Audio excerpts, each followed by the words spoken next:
শিল্পীরা একটা গান শোনাচ্ছে।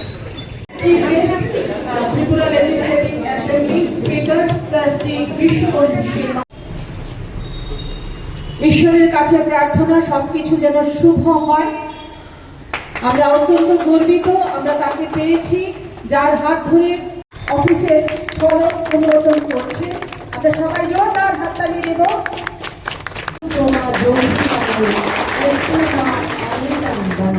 सर्वे सुखिनः सन्तु सर्वे सन्तु निरामया सर्वे भद्राणि पश्यन्तु।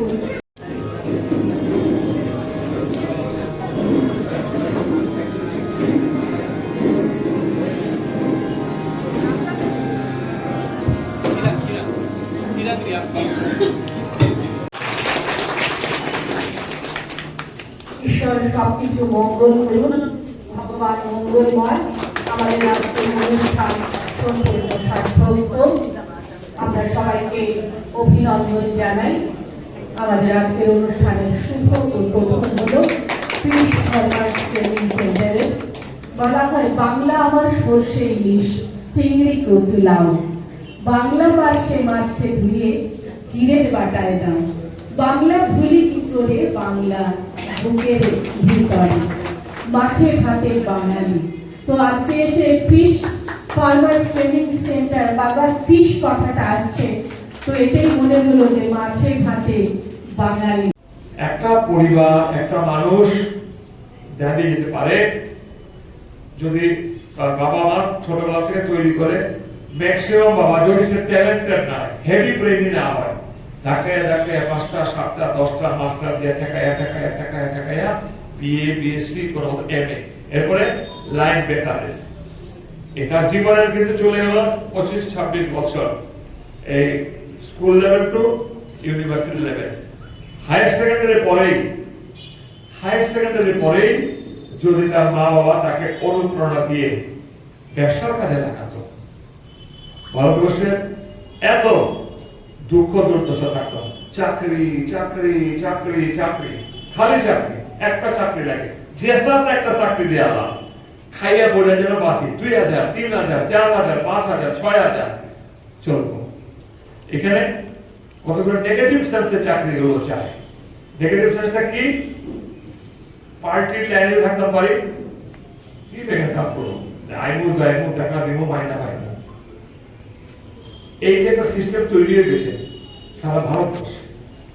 সার্ভিস কম, কিন্তু এরাই যদি ব্যবসায়িক মনোবৃত্তিতে তৈরি হতো, যেটা গুজরাটিকে তার সাথে একটু অনুসন্ধান করে না, কেউ খোঁজ খবর করে না। গুজরাটি, মারোয়ারি, আচ্ছা এখানকার যে মারোয়ারি ব্যবসায়ী আছে কবে এসছে এখানকার মারোয়ারি ব্যবসায়ী বলতে পারবেন? আমি যখন খুব ছোট তখন তাদেরকে দেখেছি, তার মানে আজকে 50 60 70 বছর আগে এখানে এসছে বাইরে রাজস্থান ব্যবসা করতে। আমাদের কোনো বাঙালি যাবে না, ব্যবসায়িক মনোবৃত্তি নাই, বেতন পাবো গুছায় গাছায় চলো, এটাই আমার নিজের ইচ্ছায় ব্যবসা করবো। এবার আমরা আসি ফিশারি ডিপার্টমেন্টে, একজন মহিলা একজন পুরুষ সরকার অনেক সুযোগ দিচ্ছে। আমি তো আপনারা জানি না যে বায়োফ্লক্স, তুই একটা গেছি বায়োফ্লক্সের মধ্যে মৎস্য উৎপাদন করা যায়, তার জন্য যে কোনো ক্ষেত্রে তার জন্য ধৈর্য। এবং আজকাল প্রত্যেকটি এই বিভিন্ন ব্যবসার সঙ্গে সঙ্গে ডিপার্টমেন্ট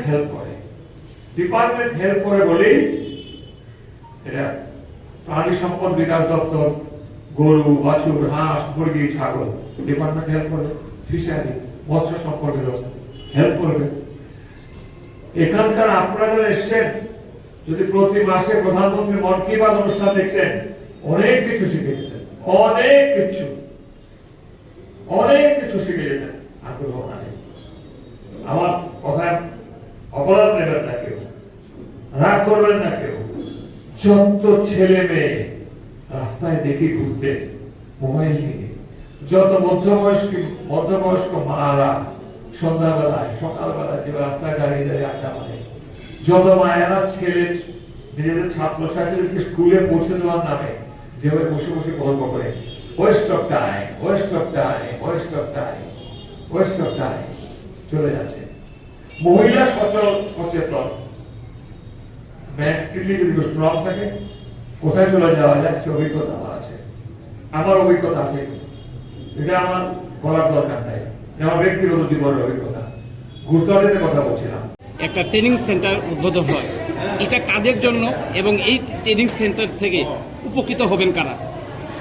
আপনারা সবাই জানেন যে আমাদের রাজ্য মৎস্য দপ্তর আমাদের বিভিন্ন মৎস্য চাষিদের বিজ্ঞানভিত্তিক মাছ চাষের ট্রেনিং দেওয়ার জন্য প্রত্যেক সাব ডিভিশনে একটা করে ট্রেনিং সেন্টার করা হয়েছে এবং এই রাজ্যের মাছের উৎপাদন বৃদ্ধির জন্য এবং আমরা যাতে বাইরে থেকে মাছ না আনতে হয়, আমাদের মধ্যে যে প্রোডাকশন এবং ডিমান্ডের মধ্যে কিছুটা গ্যাপ আছে, সেই ক্ষেত্রে মাছের প্রোডাকশন বাড়ানোর জন্য মৎস্য চাষিদের ট্রেনিং একটা খুবই গুরুত্বপূর্ণ বিষয়। সেক্ষেত্রে মৎস্য চাষিরা এই ধর্মনগর সাব ডিভিশনে তারা মৎস্য চাষ বিষয়ে বিজ্ঞানভিত্তিক চাষ বিষয়ে জানতে পারবেন এবং জ্ঞান অর্জন করতে পারবেন, তাতে রাজ্যের মৎস্য উৎপাদনের ক্ষেত্রে বিশেষ ভূমিকা পালন করবে। আজকের এই অনুষ্ঠানে কারা উপস্থিত ছিলেন আপনাদের দপ্তর থেকে? আজকের এই অনুষ্ঠানে আমাদের যে ইনোগ্রেশন হয়েছে, ইনোগ্রেশন করেছেন মাননীয় অধ্যক্ষ ত্রিপুরা বিধানসভা শ্রী বিশ্ববন্ধু সেন মহোদয়। উপস্থিত ছিলেন ধর্মনগর মিউনিসিপ্যালিটি কাউন্সিলের মাননীয় চেয়ারপারসন এবং ভাইস চেয়ারপারসন এবং আমাদের ফিশারি ডিপার্টমেন্টের এক্সিকিউটিভ ইঞ্জিনিয়ার আজকে আমাদের উত্তর জেলায় মৎস্য চাষিদের মধ্যে কোনো কি কেউ উল্লেখযোগ্য মানে কতজন আছে যারা চাষ নিজেরা উপার্জন করছে অর্থ? আমাদের উত্তর ত্রিপুরা জেলায় বিভিন্ন রকমের এন্টারপ্রেনারশিপ অলরেডি তৈরি হয়েছে, মাছ চাষ করে যারা এখন বর্তমানে ভালো ইনকাম করছে এবং আমাদের কাঞ্চনপুর, পানিসাগর এবং ধর্মনগরে অনেক চাষি এবং ইয়ং জেনারেশনে যারা আছেন তারা আনএমপ্লয়মেন্ট তারা মৎস্য সেক্ষেত্রে এগিয়ে আসছেন এবং এটা খুব ভালো লক্ষণ। আগামী দিনে আমি আশা করি আরও অনেক পরিমাণ এন্টারপ্রেনারশিপ তৈরি হবে, যা উত্তর ত্রিপুরা মৎস্য চাষের ক্ষেত্রে একটা বিশেষ ভূমিকা গ্রহণ করবে। তাছাড়াও আমাদের এই আজকের অনুষ্ঠানে বিভিন্ন ডিএমসির যে ওয়ার্ডের আছেন কাউন্সিলর ওনারাও উপস্থিত ছিলেন। আমি সবাইকে আবারও আমার পক্ষ থেকে ধন্যবাদ জানাচ্ছি।